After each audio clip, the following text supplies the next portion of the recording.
മന്ത്രി MP രാജേഷ് സ്ഥിതിഗതികൾ വിലയിരുത്തി. കനത്ത മഴ തുടരുന്ന സാഹചര്യത്തിൽ തൃത്താല മണ്ഡലത്തിലെ വിവിധ ദുരിതാശ്വാസ ക്യാമ്പിലെത്തി തദ്ദേശ സ്വയംഭരണ എക്സൈസ് പാർലമെന്ററി കാര്യ വകുപ്പ് മന്ത്രി MP രാജേഷ് സ്ഥിതിഗതികൾ വിലയിരുത്തി. തൃത്താല പഞ്ചായത്തിലെ ദുരിതാശ്വാസ ക്യാമ്പായ മേഴത്തൂർ ഗവൺമെന്റ് ഹയർ സെക്കൻഡറി സ്കൂളിലും ചാലിശ്ശേരി പഞ്ചായത്തിലെ ദുരിതാശ്വാസ ക്യാമ്പായ പഞ്ചായത്ത് കമ്മ്യൂണിറ്റി ഹാളിലും തിരുമിറ്റക്കോട് പഞ്ചായത്തിലെ ദുരിതാശ്വാസ ക്യാമ്പുകളിലും സന്ദർശനം നടത്തി. നിലവിൽ 3 ദുരിതാശ്വാസ ക്യാമ്പുകളിലായി 65 ആളുകളാണുള്ളത്.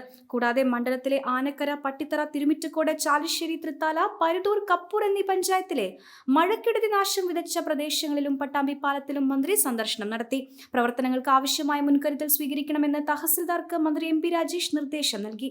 Tahsildar Bindu, deputy tahsildar Kishore, village officer Nadeera, panchayat secretary Latha എന്നിവരും മന്ത്രിയോടൊപ്പം ഉണ്ടായിരുന്നു. എല്ലാവരും ജാഗ്രത പാലിക്കണമെന്നും ഭാരതപ്പുഴയുടെ തീരത്ത് താമസിക്കുന്നവർ കൂടുതൽ മുൻകരുതൽ സ്വീകരിക്കണമെന്നും മന്ത്രി അഭ്യർത്ഥിച്ചു. ദുരന്ത നിവാരണ അതോറിറ്റിയുടെയും മറ്റ് അധികാരികളുടെയും നിർദ്ദേശങ്ങൾ കർശനമായി പാലിക്കണമെന്നും മന്ത്രി കൂട്ടിച്ചേർത്തു.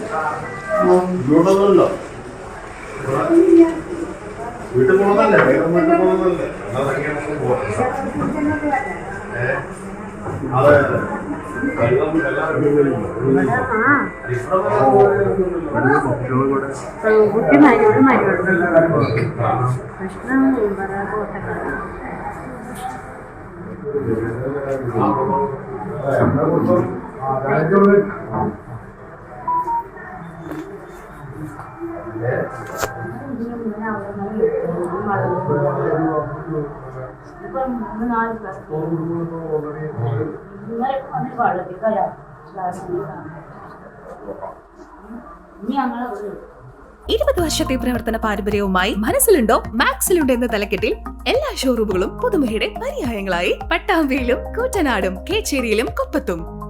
പട്ടാമ്പിക്കാരുടെ മനസ്സറിഞ്ഞുകൊണ്ട് പ്രൗഢിയോടുകൂടി 2 ഷോറൂമുകൾ. മനസ്സിലുണ്ടോ മാക്സിലുണ്ട്. Max wedding centre, Pattambi, Koottanad, Koppam and Kecheri.